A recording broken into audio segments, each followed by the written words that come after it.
وہ نورا بی کو کچھ رقم دیتی اور رابطے میں رہنے کا کہتی ہیں۔ عنایہ گھر میں اکیلی ہوتی ہے، کافی دیر وہ لان میں بیٹھی رہتی ہے۔ اندھیرا چھانے لگتا ہے تو وہ اندر کا رخ کرتی ہے جب اسے محسوس ہوتا ہے کہ جیسے کوئی اس کا پیچھا کر رہا ہے۔ وہ ڈر جاتی ہے اور جلدی سے اندرونی دروازے کو لاک کرنے کی کوشش کرتی ہے جب کوئی ہاتھ سے دروازے کو روکتا ہے۔ اس کے ڈر میں اضافہ ہوتا ہے اور وہ لاؤنج کی طرف بھاگتی ہے تاکہ میر کو فون کر سکے، لیکن اس سے پہلے اس کو گلے سے پکڑ لیتا ہے۔ وہ خود کو بچانے کی بہت کوشش کرتی ہے لیکن وہ ان 4 لوگوں کا مقابلہ نہیں کر پاتی۔ زخموں کی تاب نہ لاتے ہوئے عنایہ بے ہوش ہو جاتی ہے۔ عنایہ کو گرتا دیکھ وہ ڈر کر وہاں سے بھاگ جاتے ہیں۔ میر میٹنگ روم سے نکلتا ہے تو اچانک سے اس کا دل بہت زیادہ گھبراہٹ کا شکار ہوتا ہے۔ وہ عنایہ کو کالز کرتا ہے لیکن کوئی جواب نہیں ملتا۔ اس کا دل وسوسوں کا شکار ہونے لگتا ہے جن کو رد کر کے وہ نورا بی کو کال کرتا ہے جو اس کو اپنے بیٹے کا بتاتی ہے اور یہ بھی کہ وہ عنایہ کو جب سے اکیلا چھوڑ کر آئی ہے تب سے ان کا اس سے کوئی رابطہ نہیں ہوا۔ میر ان کو تسلی دیتا ہے اور کال منقطع کر دیتا ہے۔ اب وہ حاشر کو کالز کرتا ہے اور آخرکار 5ویں کال پر فون اٹھایا گیا ہے۔ کہاں تھے تم؟ کب سے فون کر رہا ہوں میں۔ سوری یار، ایمرجنسی میں بزی تھا۔ تم بتاؤ خیریت ہے نا؟ سب پریشان لگ رہے ہو۔ سب کام چھوڑ کر سب سے پہلے گھر جاؤ اور میری عنایہ سے بات کرواؤ۔ کیوں، کیا ہوا؟ تم خود کال کر لو۔ کر رہا ہوں لیکن وہ اٹھا نہیں رہی۔ جلدی جاؤ فوراً۔ اچھا میں جا رہا ہوں، تم پریشان مت ہو۔ مجھے بتاؤ تم واپس کب آؤ گے؟ 1-2 دن تک آ جاؤں گا، فی الحال دیر مت کرو اور گھر جاؤ فوراً۔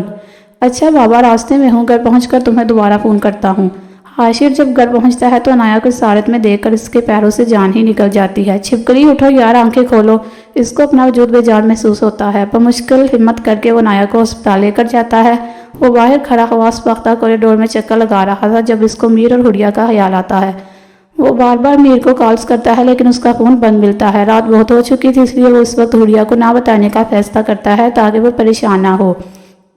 میر جیسے ہی ہوٹل کے کمرے میں پہنچتا ہے تو اپنا فون چارجنگ پر لگاتے ہی حاشر کو کال کرتا ہے۔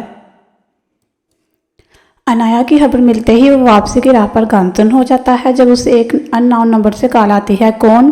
حال۔ حاشر میر کے کندھے پر ہاتھ رکھتا ہے۔ وہ ڈرے ہوئے لہجے میں کہتا ہے کون؟ وہ میر کو مضبوطی سے کندھوں سے پکڑ لیتا ہے۔ ڈرو نہیں، میں ہوں ہاشم، چلو کچھ کھا لو، مجھے بھوک نہیں۔ اگر تم اپنا خیال نہیں رکھو گے تو میری گڑیا کا کیسے رکھو گے؟ ہاں؟ میر روتے ہوئے ہاشم کا ہاتھ پکڑ لیتا ہے۔ سوری ہاشم، سوری، میں آپ سب سے معافی مانگتا ہوں، میں اپنے کیے پر بہت شرمندہ ہوں۔ مجھے معاف کر دیں، میں کچھ بھی نہیں کر پایا، میں عنایہ کی حفاظت بھی نہیں کر پایا، جس وجہ سے میں نے اس کو آپ سب سے دور کیا، میں اس مقصد میں ناکام ہو گیا، مجھے معاف کر دیں۔ وہ مسلسل رو رہا تھا۔ ٹھیک ہے، ہم نے تمہیں معاف کیا لیکن تمہیں ہماری بات ماننا ہوگی، بولو منظور ہے؟ رضا صاحب نے رانا بیگم کی طرف دیکھتے ہوئے رضامندانہ انداز میں کہا۔ وہ بے یقینی سے ان کی طرف دیکھ رہا تھا جب ہاشم بولا، حاشر ہمیں سب سچ بتا چکا ہے۔ حاشر جب ان کے گھر گیا تھا تو اس نے سب کو میر ہادی اور اپنی فیملی کے بارے میں بتا دیا تھا، اور اس کے علاوہ ایک اور سچ جو ہادی اور حاشر کے علاوہ کوئی نہیں جانتا تھا۔ میر ہادی کو کچھ دنوں سے تھریٹننگ کالز اور میسیجز آ رہے تھے جنہیں وہ مسلسل اگنور کر رہا تھا، مگر ایک دن اس کو ایک تصویر بھی بھیجی گئی تھی جس کے ساتھ ایک میسیج تھا۔ امید ہے تمہیں یہ لڑکی یاد ہوگی، لیکن افسوس اس بار یہ ہمارے چنگل سے نکل نہیں پائے گی۔ زیادہ سوچو مت، چلو تمہاری مشکل آسان کر دیتے ہیں، یہ پنڈی آئی ہوئی ہے شادی اٹینڈ کرنے۔ بارات والے دن ٹھیک نکاح کے وقت ہم اس کو کڈنیپ کریں گے، جگہ خود تلاش کرو اور اگر ہو سکے تو بچا لو اس کو۔ میر ہادی عنایہ کی تصویر دیکھتے ہی پریشان گیا تھا اور اسی دن اس نے اس کی تلاش شروع کر دی تھی۔ تلاش تب ختم ہوئی جب اس نے اس کو مال میں دیکھا تھا اور پھر ہادی نے عنایہ پر نظر رکھنا شروع کر دیا، لیکن ان سب کے باوجود جب وہ لوگ عنایہ کو کڈنیپ کر کے لے گئے تو وہ عنایہ کو بچا نہ سکا۔ لیکن حال میں میر نے عنایہ کے کپڑوں پر ایک ٹریکنگ ڈیوائس لگا دی تھی جس سے وہ جلدی عنایہ تک پہنچ گیا، لیکن جب وہ پہنچا تو وہاں کا عالم اس کو غضبناک کر گیا۔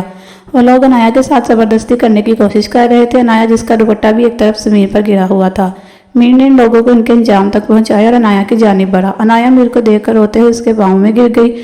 میں کسی کو منہ دکھانے کے قابل نہیں رہی، میں نے اپنا سب سے قیمتی سرمایہ، اپنی عزت کھو دی، کوئی میرا یقین نہیں کرے گا۔ میر نے عنایہ کو بازوؤں سے پکڑ کر کھڑا کیا اور اس کو دوپٹہ اڑا دیا۔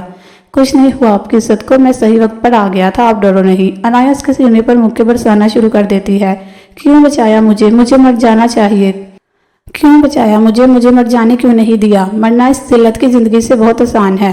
میرا عنایہ کو وہاں سے مسجد میں لے جاتا ہے اور اسے نکاح کر لیتا ہے اور اس کو پکا کرتا ہے کہ کوئی بھی کچھ بھی کہے تو وہ سب کو یہی کہے کہ میر نے زبردستی اس کے ساتھ نکاح کیا۔ عنایہ اس کی بات مان لیتی ہے۔ ویسے بھی یہ سب آپ کی وجہ سے ہوا ہے، یہ لوگ وہی ہیں جنہوں نے پچھلی بار آپ کے بچوں کے ساتھ مجھے بھی کڈنیپ کیا تھا۔ میں جانتی ہوں سب، آج بھی آپ کی دشمنی کی نظر ہوئی ہوں میں بھی، اور میری عزت بھی، میں جانتی ہوں میرا کوئی یقین نہیں کرے گا۔ کہاں کھو گئے ہو ہادی؟ ہاشم نے میر کا کندھا ہلا کر اس کو معزے سے باہر نکالا۔ بیٹا آپ نے بتایا نہیں، آپ کو میری بات منظور ہے یا نہیں؟ رضا صاحب نے دوبارہ پوچھا۔ جی مجھے منظور ہے، بس مجھے منظور ہے، بس آپ سب نے سچے دل سے معاف کر دیا نا مجھے؟ جی اب آپ کو میری بات ماننا ہوگی۔ جی آپ بتائیں، پہلی بات کہ اب سے تم مجھے بابا اور رانا بیگم کو ماما کہو گے جیسے عنایا کہتی، اور دوسرا کہ ابھی کھانا کھاؤ گے اور اپنا پورا خیال رکھو گے تاکہ جب ہماری جان کو ہوش آئے تو تم اس کا خیال رکھ سکو۔ بولو منظور ہے؟ وہ بے یقینی سے ان کی طرف دیکھ رہا تھا۔ کیا ہوا، کوئی بات ہے کیا؟ نہیں تو پھر بولو منظور ہے کہ نہیں؟ جی منظور ہے۔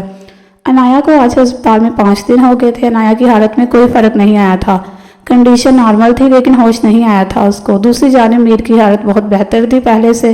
ہاشم، حاشر، افضال، رضا صاحب، فیصل صاحب سب نے اس کو بہت سمجھایا تھا جس کا اثر واضح نظر آ رہا تھا۔ بشرا بیگم، رانا بیگم اور سدرا بیگم کی صورت میں مائیں اور ابرش، تانیہ اور ہانیہ کی صورت میں بہنیں مل گئی تھی۔ یوں لگتا تھا جیسے ان کی فیملی مکمل ہو گئی ہو۔ عنایا کی پوری فیملی نے میر، حاشر، حریہ، ازلان اور سمل کو بالکل ایسے ہی اپنا حصہ بنا لیا تھا جیسے وہ پہلے سے ہی ایک ہوں۔ کمی تھی تو بس عنایا کی۔ میر آج پہلے سے بہت بہتر محسوس کر رہا تھا۔ وہ بات بھی کرتا تھا سب سے، اور سب سے بڑھ کر سب کے سمجھانے کے بعد اس نے اب خود کو قصوروار ٹھہرانا بھی بند کر دیا تھا۔ دیر رات بس عنایا کا خیال رکھنے میں مصروف رہتا، سارا دن بھی اور رات بھی ہسپتال میں ہی گزرتی۔ ویسے تو سب کی باتیں مانتا مگر عنایا کے بغیر گھر جانے سے صاف انکار کر دیتا۔ اس وقت عنایا کے کمرے میں اس کا ہاتھ تھامے بیڈ کے پاس بیٹھا تھا جب حاشر کمرے میں داخل ہوا۔ کیسے ہو؟ زندہ؟ مجھے تم سے کچھ سوالات پوچھنے ہیں۔ انکار یا جھوٹ سننے کا میں کوئی ارادہ نہیں رکھتا۔ پوچھو۔ تم اس دن بزنس میٹنگ میں نہیں گئے تھے؟ یہ میں جانتا ہوں، تو تم گئے کہاں تھے؟ جس نے باقی سب بتایا اس نے یہ نہیں بتایا کیا؟ ماموں، بابا اور باقی کی ڈیتھ کے بعد میر کو لگا تھا کہ اب کچھ ٹھیک ہو گیا ہے، اب وہ لوگ دوبارہ ہمارے گھر کو رجوع نہیں کریں گے، اس لیے میر نے نارمل لائف گزارنی شروع کر دی۔ لیکن پھر ایک دن میر کی ملاقات مسٹر خالد سے ہوئی۔ مسٹر خالد اسپیشل آفیسرز کی ٹیم کے ہیڈ تھے۔ انہوں نے میر کو بتایا کہ معاملہ ابھی تک ختم نہیں ہوا۔ انہوں نے ایک اور اسمگلر کو گرفتار کیا تھا جس کے پاس سے انہیں انفارمیشن ملی تھی کہ وہ لوگ ابھی بھی میر اور اس کی فیملی پر نظر رکھے ہوئے ہیں۔ میر کہاں جاتا ہے، کس سے ملتا ہے، سب کچھ۔ ان دنوں اتفاق سے میر کی 2-3 بار عنایا سے ملاقات ہوئی تھی جس کی وجہ سے انہوں نے اپنا اگلا ٹارگٹ عنایا کو بنایا تھا۔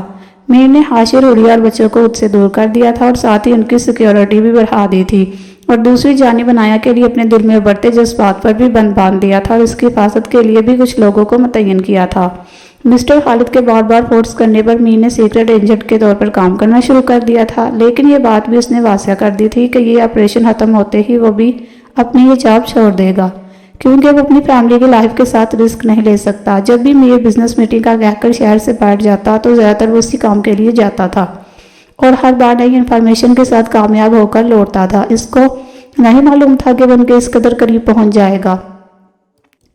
وقت اور موقع کی مناسبت سے اگر وہ اسی وقت ان پر اٹیک کر دیتا تو وہ اس قصے کو جڑ سے ختم کر سکتا تھا، کیونکہ ان کا مین پرسن ابھی شہر میں ہی موجود تھا اور اس سے بڑا موقع ان کو کبھی نہیں ملنا تھا۔ مگر اقامت کا کھیل تو تب شروع ہوا جب ان لوگوں نے عنایا کو نشانہ بنایا۔ نورا بی کے بیٹے کا ایکسیڈنٹ ہونا، ان کا وہاں سے عنایا کو اکیلے گھر چھوڑ کر جانا، میر کا شہر سے باہر مصروف ہونا، ہر چیز ان کے پلان کا حصہ تھی۔ وہ جانتے تھے کہ میر عنایا کو محفوظ رکھنے کی خاطر سب کچھ چھوڑ دے گا، اور جب اس کو پتہ چلے گا کہ عنایا اس وقت ہسپتال میں ہے تو وہ سب کچھ چھوڑ کر اس کے پاس پہنچ جائے گا۔ اس طرح وہ لوگ میر سے جان چھڑانے اور اپنے مقصد کو انجام دینے میں کامیاب ہو جائیں گے۔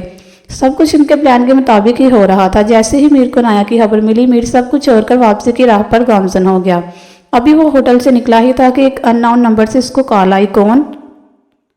یہی ڈر تو میں سننا چاہتا تھا تمہاری آواز میں۔ اگر مجھے پتا ہوتا کہ یہ سب اتنا آسان ہوگا تو میں اتنے سال انتظار نہ کرتا، مگر افسوس تم چاہ کر بھی میرا کچھ نہیں کر سکتے، اور فون کاٹ دیا گیا۔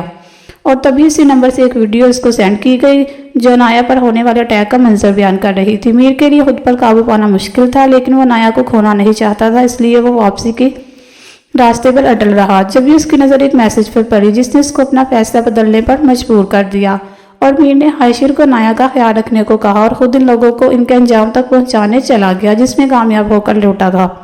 مگر اپنے اتنے بڑے مقصد میں کامیاب ہونے کے باوجود بھی وہ خود کو خالی ہاتھ محسوس کر رہا تھا۔ تم دوبارہ تو کبھی بھی ایسے کسی بھی آپریشن کا حصہ نہیں بنو گے نا؟ وعدہ کرو مجھ سے، اب تم یہ سب چھوڑ دو گے؟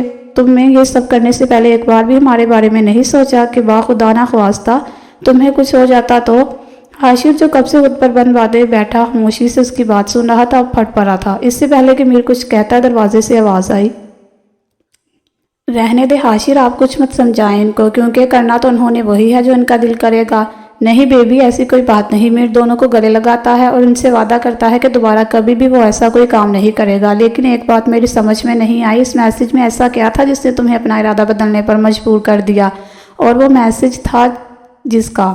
ہاشم نے رجتے ہوئے پوچھا۔ کیا اس کو اس سب کے بارے میں پتا تھا؟ کیا اس کو پتا تھا کہ تم کس کام کے لیے گئے ہو اور یہ کہ تم ایک سیکرٹ ایجنٹ ہو؟ ہاشم کے ان سوالوں نے میر کو بھی الجھا دیا تھا، مگر وہ خود بھی ابھی ان تمام سوالوں کے جواب ڈھونڈنے سے قاصر تھا۔ اور وہ میسج کس کا تھا، اس میں کیا تھا، یہ سب ابھی وہ کسی کو بھی بتانا نہیں چاہتا تھا، اس لیے بات کو ٹال گیا۔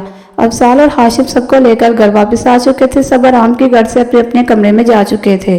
افضال اور ہاشم جب اپنے اپنے کمرے میں داخل ہوئے تو کمروں کو خالی دیکھ کر پریشانی سے ابریش اور ہانیہ کو تلاش کرتے لان میں داخل ہوئے، جہاں دونوں بیٹھی رونے میں مصروف تھی۔ کچھ پل کے لیے تو دونوں اپنی بیگمال کو یوں دیکھ کر پریشانی میں مبتلا ہو گئے تھے، لیکن پھر خود کو کمپوز کرتے ہوئے ان کی جانب بڑھے۔ ارے تم دونوں یہاں ہو؟ ہم نے تم دونوں کو پورے گھر میں تلاش کیا، چلو روم میں چل کے تھوڑی دیر آرام کر لو۔ افضال نے ابریش کو اور ہاشم نے ہانیہ کو بازوؤں سے پکڑ کر اپنے ساتھ لگاتے ہوئے کھڑا کیا اور اپنے اپنے کمرے کا رخ کر گئے۔ دونوں کافی دیر تک روتی رہی اور پھر روتے روتے کب نیند کی دیوی ان پر مہربان ہو گئی کسی کو محسوس نہیں ہوا۔ ماضی: اس دن جب میر میرج ہال سے نایا کو لے کر چلا گیا تو رانا بیگم کی طبیعت بہت زیادہ بگڑ گئی تھی۔ حالات کے پیش نظر ہاشم نے ہانیہ کی رخصتی کی پیشکش کی تاکہ ہانیہ کی موجودگی میں رانا بیگم عنایہ کی کمی کو زیادہ محسوس نہ کرے۔ کہیں نہ کہیں سب کو ہی عنایہ کی بے گناہی پر یقین تھا۔ وہ سب جانتے تھے کہ عنایہ کبھی بھی ایسا کوئی کام نہیں کر سکتی جس سے کسی کا سر جھکے، لیکن حالات کے پیش نظر سبھی مجبور تھے۔ دوسری جانب رانیہ کے ساتھ ہی ہانیہ کی رخصتی نے گھر کو خالی کر دیا تھا۔ ہر وقت گھر میں اداسی کا بسیرا رہتا تھا۔ ان حالات کے پیش نظر بشریٰ بیگم نے رانا بیگم سے ابریش کی رخصتی کا مطالبہ کیا، جسے سب نے بخوشی قبول کر لی۔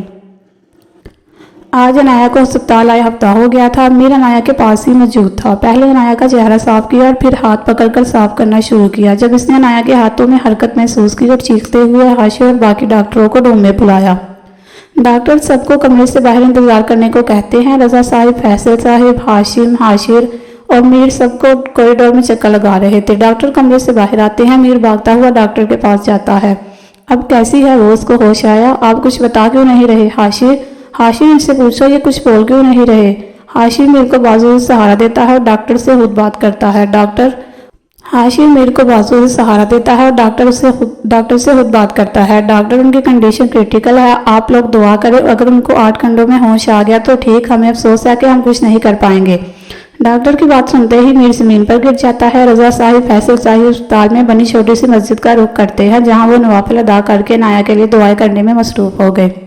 جب سے ہاشم نے گھر میں یہ بات بتائی تھی تب سے بشریٰ بیگم نے مسجد سے چھوٹے بچوں کو گھر بلا لیا تھا جو حفظ کرنے آئے تھے، تاکہ وہ عنایہ کے لیے نوافل ادا کر سکے اور قرآن بھی پڑھے۔ خود بھی گھر کی تمام خواتین نوکر سب عنایہ کے لیے دعائیں مانگ رہے تھے۔ حریہ، اسرار اور سمر بھی تمام خواتین کے ساتھ فیصل صاحب کے گھر میں تھی۔ میر نماز ادا کرنے کے بعد دعا کے لیے ہاتھ اٹھاتا ہے تو اس کو عنایہ کی بات یاد آتی ہے۔ عنایہ کی باتیں یاد آتی ہیں۔ بے شک ہمارا پروردگار ماں سے بھی 70 گنا زیادہ محبت کرتا ہے ہم سے۔